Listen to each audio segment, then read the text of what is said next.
Ada diuji dengan sakit. Orang yang mengaku beriman kepada Allah, begitu diperintah jihad ternyata malas. Allah tahu bahwa dia dusta dalam pengakuannya. Orang yang mengaku beriman kepada Allah, begitu diuji Allah dengan sakit, ternyata dia keluh kesah. Allah Maha tahu bahwa orang ini kada benar mengaku beriman. Di antara ujian Allah kepada kita adalah al-faqr. Hidup dalam keadaan serba tidak. Surat Al-Ankabut. Al-Ankabut artinya adalah laba-laba. Bahasa kita kebibitak. Ini surat namanya surat kebibitak. Dinamakan demikian karena di dalam surat ini ada cerita sedikit tentang sarang atau rumah kebibitak. Sebagaimana tersebut dalam ayat 41 yang berbunyi, Mathalul ladzina ittakhadhu min dunillahi awliya kamathalil ankabuti ittakhadhat baita wa inna awhanal buyuti labaitul ankabut law kanu ya'lamun. Mathalul ladzina ittakhadhuna min dunillahi awliya, perumpamaan orang-orang yang menjadikan selain Allah itu awliya.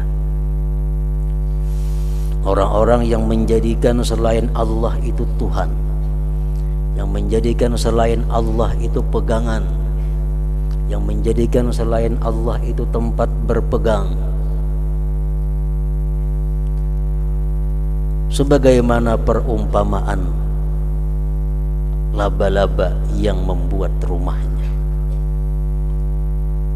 Sesungguhnya paling lemah rumah adalah rumah laba-laba. Rumah itu biasanya adalah sesuatu yang menaungi dari kepanasan, menaungi dari kehujanan, mencegah daripada kedinginan, itu ngarannya rumah. Sedangkan rumah laba-laba, rumah kabibitak, kada menaungi daripada kehujanan, kada menaungi daripada kepanasan, dan kada mencegah daripada kedinginan. Hati ya sarang kabibitak. Allah berfirman, wa inna awhanal buyut labaitul ankabut, paling lemah rumah laba-laba, rumah kabibitak. Lau kanu ya'lamun, jikalau mereka mengetahui. Sebagian ulama tafsir menafsirkan maksud daripada Allah memberikan contoh laba-laba itu,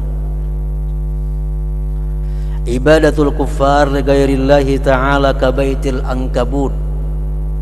Orang-orang kafir yang menyembah berhala, orang-orang kafir yang menyembah selain Allah, itu sama dengan sarang kabibitak. Kada bisa memberikan apa-apa kepada dia. Kada akan bisa menaungi daripada hujan, kada akan bisa menaungi daripada kepanasan, macam sarang kabibitak itu. Wariyaul amilin kabaitil ankabut. Riyaknya orang-orang yang beribadah, riyaknya orang-orang yang beramal sama dengan orang yang mengulah sarang kabibitak tadi. Kita beramal bukan karena Allah. Di akhirat nanti kita disuruh Allah mengambil pahala kepada orang tersebut. Apakah orang tersebut itu bisa memberi kita pahala? Tentu kada akan bisa, karena dia pun perlu pahala.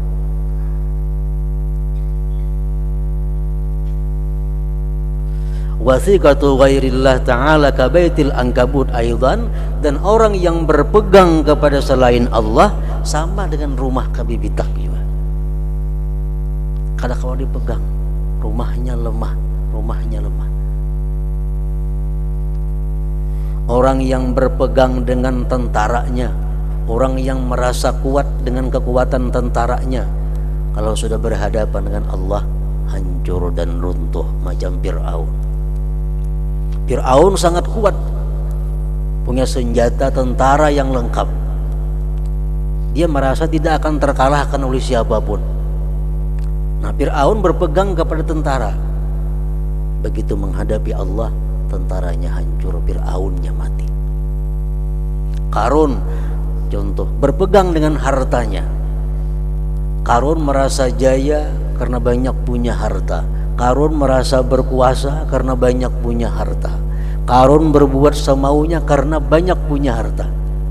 Akhirnya Qarun dan harta-hartanya ditenggelamkan oleh Allah Subhanahu wa ta'ala. Ini contoh-contoh orang yang berpegang kepada selain Allah. Sama dengan rumah atau sarang kebibitak tadi, kada akan bisa memberikan apa-apa kepada kita. Nah, oleh karena di sini ada sedikit kisah Ankabut, lalu surat yang ke-29 dinamai suratul Ankabut tadi. Para muhibbin rahimakumullah, sebagaimana surat-surat yang lain, surat Al-Ankabut pun banyak memberikan petunjuk, jalan atau arahan kepada kita untuk menuju jalan yang diridhai Allah Subhanahu wa ta'ala. Antara lain kita kutip ayat 2 dan 3 dari surat Al-Ankabut. Ahasiban nas ayyutraku an yaqulu amanna wa hum la yuftanun walaqad fatanna alladhina min qablihim fala ya'lamanna Allahu alladhina sadaqu wala ya'lamanna al-kadzibin. Ini dua ayat Allah memberikan petunjuk kepada kita. Ahasiban nas, adakah menyangka itu manusia bahwa mereka dibiarkan mengata atau mengaku kami beriman dan mereka tidak diuji? Allah menjawab tentu tidak. Orang yang mengaku beriman akan diuji oleh Allah Subhanahu wa ta'ala. Allah kadang akan membenarkan hanya sekedar pengakuan belaka kami beriman kepada Allah tanpa melalui ujian.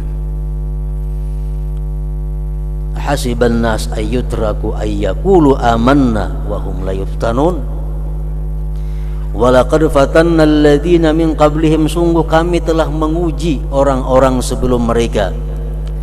Maka Allah Maha tahu orang-orang yang benar yang lulus dalam ujiannya, dan Allah tahu orang-orang yang dusta dalam pengakuannya beriman kepada Allah, setelah diuji ternyata tidak lulus keimanannya.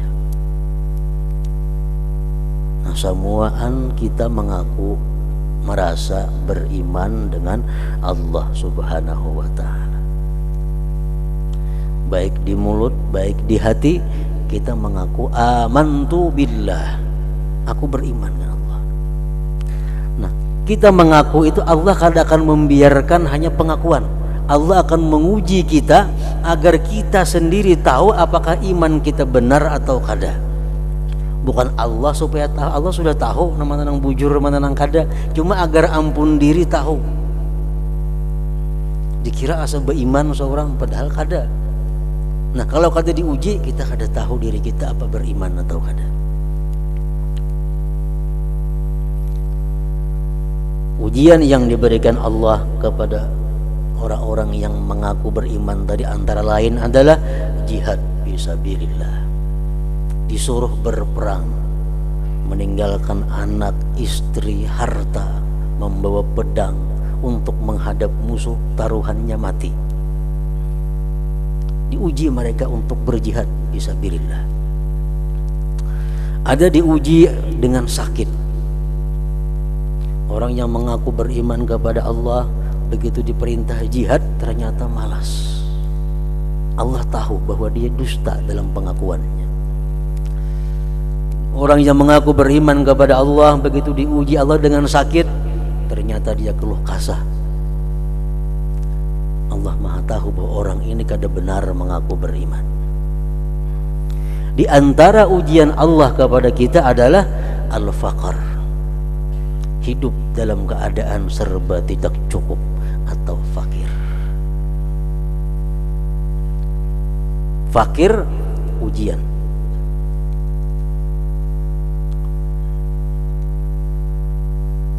Para muhibbin rahimakumullah, orang-orang yang beriman kepada Allah yang diuji dengan fakir. Fakir ini saraba kada kawa, nak nukar rumah kada kawa, nak nukar sepeda motor kada kawa, anak nukar baju nang baik kayak orang kada kawa,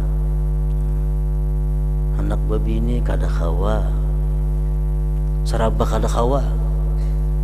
Fakir ini ujian dari Allah Subhanahu wa ta'ala. Kita mengaku beriman, hari-hari kita baca amantu billah, aku beriman dengan Allah wa malaikatihi wa kutubihi wa rusulih. Allah pasti menguji. Bujurkah kita mengucap amantu billah? Diuji Allah antara lain dengan fakir. Bila lulus, kita akan termasuk di dalam sabda Rasulullah sallallahu alaihi wasallam yang berbunyi ittala'tu fil jannah fara'aitu aktsara ahliha al-fuqara. Jadi Nabi, aku naik ke surga, aku lihat surga, ternyata paling banyak penghuni surga adalah fuqara, orang-orang yang fakir di dalam dunia. Ini orang-orang fakir yang lulus tes, lulus ujian.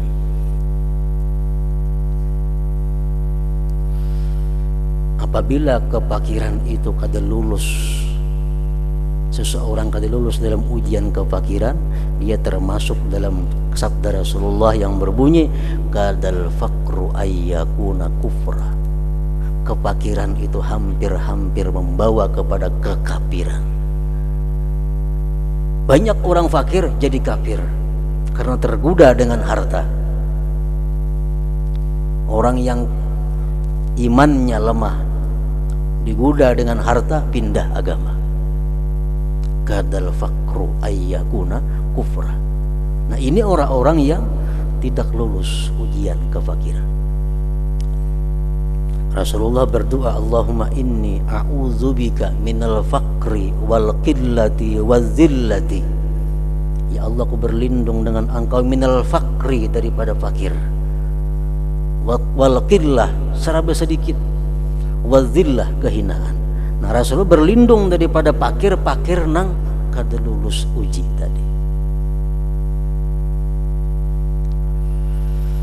Nah, para muhibbin rahimakumullah, kayak apa orang-orang fakir? Bagaimana caranya orang-orang fakir supaya dia lulus diuji oleh Allah Subhanahu wa ta'ala? Sehingga dalam dunia dia fakir, tapi di akhirat dia merupakan orang-orang yang awalin, yang pertama masuk ke dalam surga, golongan yang pertama masuk ke dalam surga. Para ulama menyimpulkan bahwa orang-orang beriman yang diuji Allah dengan kefakiran, hendaknya dia melakukan 6 hal. Apabila mereka bisa melakukan 6 hal ini, maka dia tergolong orang yang lulus dengan ujian kefakiran tersebut. Para muhibbin rahimakumullah, yang pertama yang mesti dilakukan oleh seorang fuqara, ar-ridha bil faqr, ridha dengan fakir.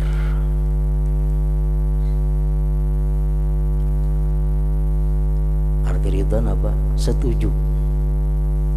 Aku setuju dijadikan Allah sebagai fuqara. Aku setuju dijadikan Allah sebagai orang fakir. Kadang memprotes, kadang membahas kepada Allah.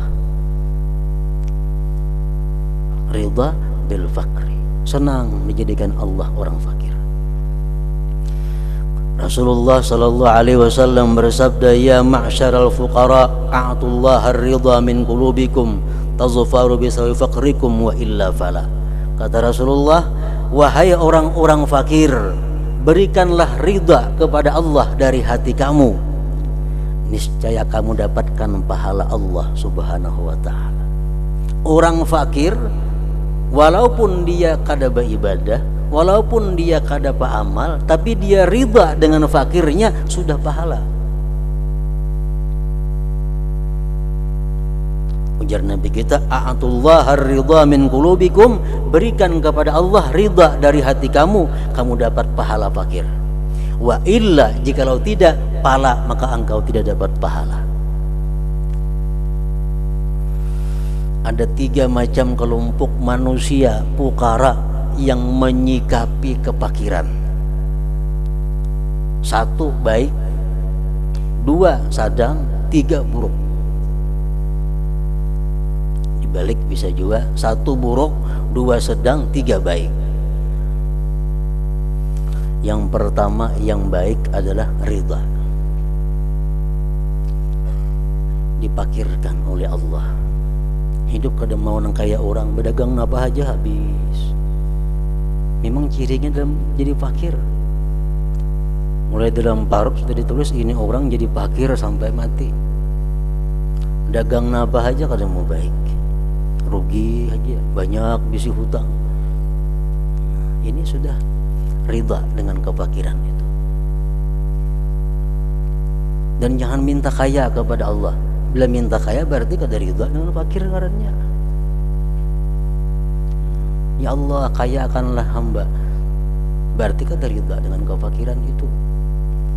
Jangan minta kaya kepada Allah, ridha senang dengan fakir. Ini tingkatan pertama. Nang jadi pahala fakirnya itu. Yang kedua, dia benci dengan fakir, tapi dia tidak benci dengan Allah yang membuat dia fakir. Ini kada katuju lawan fakir ini. Dengan keadaan fakir ini kada katuju, tapi dia senang kepada Allah yang menciptakan kefakiran itu. Nah, ini orang selamat, namun belum tentu dapat pahala. Kada katuju lawan kefakiran, cuma ridha dengan Allah, senang dengan Allah Ta'ala yang membuat dia fakir. Contohnya supaya kau memaham, kita ada bisi penyakit, kemudian ngejar dokter dioperasi, samuan kita kada katuju lawan operasi, samuan kada katuju lawan operasi ini tuh dibalah parut. Tapi kita senang lawan dokter nang mau operasi. Kita senang dengan dokter nang hakun mau operasi. Bahkan kita bayar, kita beri duit, kita terima kasih lagi lawan dokter itu. Nah, lawan operasinya kita kada katuju, tapi lawan tukang operasi kita katuju. Nah, sama dengan ini, lawan fakir kita kada katuju, tapi dengan Allah yang membuat fakir kita senang. Nah, ini selamat, namun belum tentu dapat pahala. Yang ketiga, orang nang kada katuju dengan fakir dan membahas i'tirad kepada Allah. Kenapa ya Allah aku dipakirkan padahal aku keturunan orang sugih? Umpamanya, ya Allah kenapa aku fakir padahal aku banyak bisi kawan orang-orang sugih. Nah, ini i'tirad kepada Allah, memerutis lawan Allah, kenapa aku dijadikan fakir. Nah, ini orang berdosa dengan fakirnya. Ini nang hadis Nabi tadi, nang hampir-hampir kefakiran itu membawa kepada kekafiran. Tidak ridha dengan ketentuan Allah. Jadi orang fakir mestinya ridha dengan kefakirannya. Paling kada mengkada kawan ini umpat dinang nomor 2. Udah hendak bang fakir harus sugih hidup ini. Cuma lawan Tuhan kada apa-apa. Ada masalah Tuhan fakirkan aku, kada jadi masalah Tuhan sugihkan, cuma hendak sugih. Nah, itu selamat, namun kada tentu dapat pahala. Paling kada di situ andaknya kita jangan di nomor 3. Yang kedua, izharu ta'affuf wa tajammul wa la yuzhirul faqra wasyaqwa ila ghairillahi ta'ala. Orang fakir itu mesti menampakkan kehormatan dirinya. Jangan mengemis. Jangan mengemis. Minta-minta, menadah tangan. Mengaji lagi pulang sambil mengaji. Sangat kada disenangi oleh agama. Menampakkan kesusahan kepada selain Allah itu kada diketujui oleh Allah. Orang fakir yang benar adalah dia menampakkan kehormatan dirinya, gengsi minta, gengsi minjam pen orang kaya. Nah, itu hebat karena Kada sombong bukan sombong. Sombong tuh menghinakan orang, mengangkat diri seorang tuh sombong ngarannya. Kalau gengsi injam pun orang kaya itu lain sombong. Itu menjaga kehormatan dirinya sebagai fukara. Izharu ta'affuf wa tajammul, menampakkan kehormatan diri dan menampakkan keelokan. Kalau perlu kantung kada kandal isi, maksud kartas dalamnya kada kakaruan nang apakah? Tampakkan ipuk nih isi, artinya itu disuruh berpahala menampakkan akunnya ada aja isi, udah kartas banget dalamnya apa? Nak ada karuan tampol dalamnya. Ini pura-pura nang berpahala, pura-pura ada nang berpahala, termasuk pura-pura berduit. Artinya apa? Kadang menampakkan kesusahan, kadang menampakkan kehinaan kepada manusia. Rasulullah bersabda, "Innallaha yuhibbul fakir al-muta'affif abal 'iyal." Sesungguhnya Allah cinta kepada orang fakir yang menjaga diri dari minta-minta dan punya tanggungan hidup yang banyak. Innallaha yuhibbul fakir. Yang ketiga, orang fakir kalau hendak selamat, an la yatawadha'a lil aghniya li ghinahum, bahwa dia tidak boleh merendahkan dirinya kepada orang kaya karena kekayaan mereka. Jangan soyok di hadapan orang sugih. Agama melarang itu. An la yatawadha'a lil aghniya li ghinahum, bahwa dia tidak tawadhu bagi orang kaya karena kekayaan mereka. Kalau orang fakir ini tunduk hormat kepada orang kaya karena kekayaannya, tamak ngarannya, menjilat itu. Tamalluk bahasa Arabnya, kada boleh. Qala al-Imam Ali karramallahu wajhah, Sayyidina Ali berkata, ma ahsana tawadhu al-ghani li fakirin raghbatan bi thawabillahi ta'ala wa ahsanu minhu tayhul fakir 'ala al-ghani sikatan billah azza wa jalla. Jadi Sayyidina Ali, alangkah baiknya tawadhunya orang kaya kepada orang fakir karena dia semata-mata mengharap pahala Allah. Kalau orang tuh sugih tawadhu kepada orang fakir sangat bagus. Alangkah bagus daripada itu orang fakir yang acuh kepada orang kaya. Orang fakir yang acuh kepada orang kaya.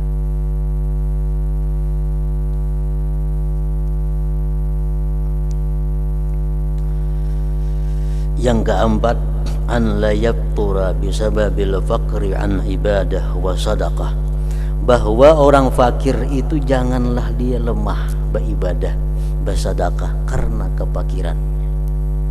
Mentang-mentang fakir, subuh melanda, mentang-mentang ada duit, mentang-mentang fakir beribadah pulir, bersedekah sedikit pun kada mau juga. Nah, jangan macam itu. Jangan sekali-kali kefakiran itu diulah alasan untuk meninggalkan ibadah atau sedekah. Kenapa? Sebabnya karena ibadah atau sedekah dari orang fakir itu sangat mahal nilainya di sisi Allah Subhanahu wa taala. Sayang kalau ditinggalkan. Rasulullah bersabda, "Idza qala al-ghaniyyu subhanallah walhamdulillah wa la ilaha illallah wallahu akbar wa qala al-faqir mithla dhalik lam yalhaqil ghaniyyu bil faqir walau anfaqa fihi 10,000 dirham wa kadzalika a'malul bir kulluha." Ujar Nabi kita, bila orang sugih itu berkata subhanallah walhamdulillah wa la ilaha illallah wallahu akbar, dan orang fakir berkata seperti itu juga, maka orang sugih itu pahalanya kada kau menyamai lawan orang fakir itu, walaupun ditambah orang sugih tadi menyumbang 100,000 dirham, pahalanya masih ganal orang fakir. Ini orang sugih mengata la ilaha illallah, menyumbang 100,000. Ada orang fakir mengucap la ilaha illallah, masih ganal si fakir ini pahalanya di sisi Allah Subhanahu wa ta'ala. sayang dibuang-buang. Jangan karena fakir lalu kada beramal. Dan seluruh amal kebaikan seperti itu. Sembahyang 2 rakaat orang fakir, 2 rakaat orang sugih, lain pahalanya. Maginnya orang sugih nang kikir, maginnya ini sugih nang pemurah ya tuh kalah. Sarakaat tambahnya 100.000, 2 rakaat 200.000 nyumbang. Orang fakir 2 rakaat kada basi sumbangan nya ganal fakir ini pahalanya di sisi Allah Subhanahu wa taala. Wa qala Nabi sallallahu alaihi wasallam dirhamun min sadaqatin afdala indallah min mi'ati alfi dirham. Ujar Nabi kita 1 dirham sedekah bisa lebih afdal di sisi Allah daripada 100 dirham. 1 dirham sedekah lebih afdal di sisi Allah daripada 100 dirham. 100.000 dirham. Qila wa kaifa dzalik ya Rasulullah, bagaimana terjadi dengan demikian hai Rasulullah? Sahabat bingung. Nang 1 dirham ganal pahalanya daripada 100.000 dirham. Nabi kita menjawab, akhraja rajulun min ardi malihi 100,000 dirham fatasaddaqa biha wa akhraja rajulun dirhaman min dirhamaini la yamliku ghairahuma tayyibatan bihi nafsuhu fasara sahibu dirham afdal min sahibil 100,000. Jadi Nabi kita orang sugih sering banyakan bisi harta, bersedekahnya 100.000, bisi harta 100 juta umpamanya, bersedekah 100.000. Ada orang bisi duit 2.000-annya, bersedekahnya 1.000, separuh waninya. Kenal ini pahalanya. Kenapa? Ini separuh hartanya diberiakannya. Pasara sahibul dirham afdal min sahibil 100,000. Jadilah kata Rasulullah orang yang punya 1 dirham itu lebih afdal dari yang bersedekah 100 dirham. Jadi orang fakir jangan sampai karena kada berduit sedikit juga pun, artinya kada berduit banyak lalu kada bersedekah. Sedikit berduit sedikit juga sedekahnya, tapi nilainya lebih baik daripada orang kaya nang sedikit tadi. Yang kelima, adabul fuqara, adab orang fakir adalah la yas'alun nas, tidak mengemis kepada manusia, kada menadah tangan kepada manusia. Rasulullah bersabda, man lam yas'alna bahwa ahabbu ilaina, orang yang tidak minta-minta lebih kami cintai. Orang yang tidak minta-minta kami sangat cinta kepadanya.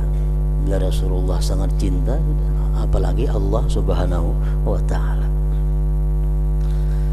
Nah, lain halnya kalau kada minta, orang fakir diberi orang, itu lain kisahnya. Ujar Nabi kita, man atahu syai'un min hadzal mal min ghairi mas'alatin wal istishrab fa innama huwa rizqun satahullah ilaih fala yarudduhu. Barang siapa yang datang kepadanya sesuatu daripada ini harta tanpa minta-minta dan tanpa mengintai-ngintai, datang kada dikira-kira, kada disangka-sangka datang orang beri harta, itu rezeki yang dihalau Allah kepadanya. Fala yarudduh, jangan menolak akan yang demikian itu. Nah ini kalau kita kada merancang-rancang, kada meminta-minta, datang dengan tanpa disangka, itu rezeki yang dihalau Allah kepada kita. Fala yarudduh, jangan ditolak. Jangan mengemis kepada manusia. Yang terakhir, yang keenam, adabul fuqara an la yatma'a bima fi aydin nas, jangan menghendaki nang di tangan orang. Jangan tamak dengan harta orang lain. Karena merasa puas dengan yang ada diberikan Allah Subhanahu wa ta'ala. Nah, bila orang fakir itu bisa menjaga 6 hal ini, maka dia akan menguasai surga nanti di hari kiamat. Dia akan menjadi mulukul jannah, raja-raja di dalam surga, kata Rasulullah sallallahu alaihi wasallam. Para muhibbin rahimakumullah, kita berharap, berdoa kepada Allah, mudah-mudahan orang-orang yang fakir di antara kita menjadi orang-orang fakir yang ridha, yang sabar, dan orang-orang kaya daripada kita orang-orang kaya yang syukur kepada Allah Subhanahu wa taala. Kemudian diberitahukan bahwa minggu akan datang insyaallah kita seperti tahun-tahun yang lalu memperingati wafatnya Al-Ustadzul Azam Al-Faqihul Muqaddam Al-Habib Muhammad bin Ali Ba'alawi.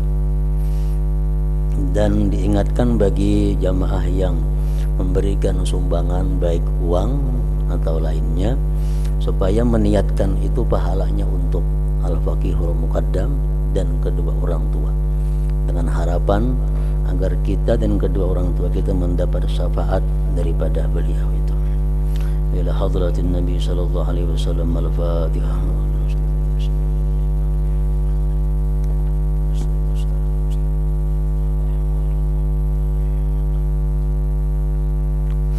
Asyhadu an la ilaha illallah wahdahu la syarika lah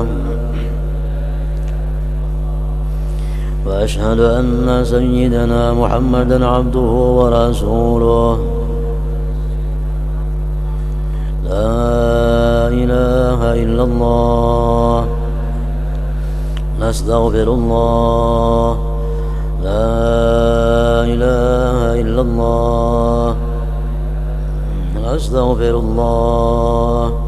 La ilaha illallah nastaghfirullah. La ilaha illallah wa natubu ilallah. La ilaha illallah Muhammadur